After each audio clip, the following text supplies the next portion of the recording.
ഒരു ചെറിയ ഗ്രാമത്തിൽ രാഘവൻ എന്ന ഒരു പാവപ്പെട്ട മരപ്പണിക്കാരനുണ്ടായിരുന്നു.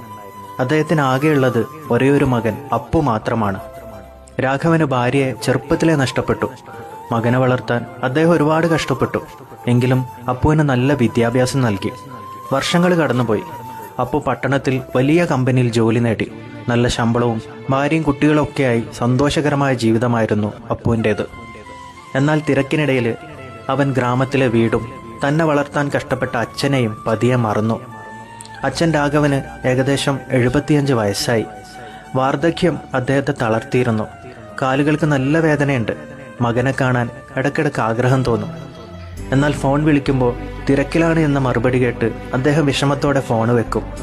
ഒരു ദിവസം രാഘവന്റെ അസുഖം കൂടി. അദ്ദേഹത്തിന് എഴുന്നേൽക്കാൻ പോലും കഴിയാതെയായി. വിവരമറിഞ്ഞ അയൽക്കാർ അപ്പുവിനെ വിളിച്ചു. മനസ്സില്ലാ മനസ്സോടെ അപ്പു ഗ്രാമത്തിലെത്തി. അച്ഛനെ കണ്ടപ്പോൾ അവൻ ഞെട്ടിപ്പോയി. അവശനായി ഒരു പഴയ കസേരയിൽ ചാരിയിരിക്കുകയാണ്. ആ കസേര പണ്ട് രാഘവൻ സ്വയം ഉണ്ടാക്കിയതാണ്. അതിലിരുന്നാണ് അദ്ദേഹം അപ്പുവിനെ മടിയിലെത്തി കഥകൾ പറഞ്ഞു കൊടുത്തതും പഠിപ്പിച്ചതും എല്ലാം. അപ്പു അച്ഛനെ പട്ടണത്തിലെ വീട്ടിലേക്ക് കൊണ്ടുപോയി. എന്നാൽ പഴയ കാര്യങ്ങൾ ഓർത്തെടുക്കാൻ കഴിയാത്ത അച്ഛൻ വീട്ടിലെ വില കൂടിയ സാധനങ്ങളിലെല്ലാം കൈവച്ച് വൃത്തികേടാക്കുമെന്ന് കരുതി അപ്പുവും ഭാര്യയും അദ്ദേഹത്തോട് അകലം പാലിച്ചു.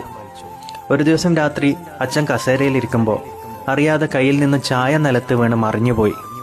കോപത്തോടെ വന്ന അപ്പു അച്ഛനോട് ദേഷ്യപ്പെട്ടു. നിങ്ങൾക്ക് ഇത്ര പോലും ശ്രദ്ധയില്ലേ? ഇതെത്ര വിലയുള്ള ചായക്കപ്പ. ഇനി നിങ്ങൾ കസേരയിൽ ഇരിക്കണ്ട, താഴെ തറയിലിരുന്നാ മതി. അച്ഛൻ ഒന്നും മിണ്ടാതെ തലകുനിച്ചിരുന്നു. ആ വാക്കുകൾ അദ്ദേഹത്തിന്റെ ഹൃദയത്തിൽ ഒരു വലിയ മുറിവുണ്ടാക്കി.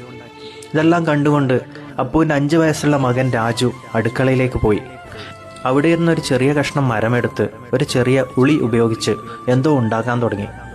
അപ്പു ഇത് കണ്ട മകന്റെ അടുത്തെത്തി സ്നേഹത്തോടെ ചോദിച്ചു, മോനെ, നീ എന്താ ഉണ്ടാക്കുന്നത്?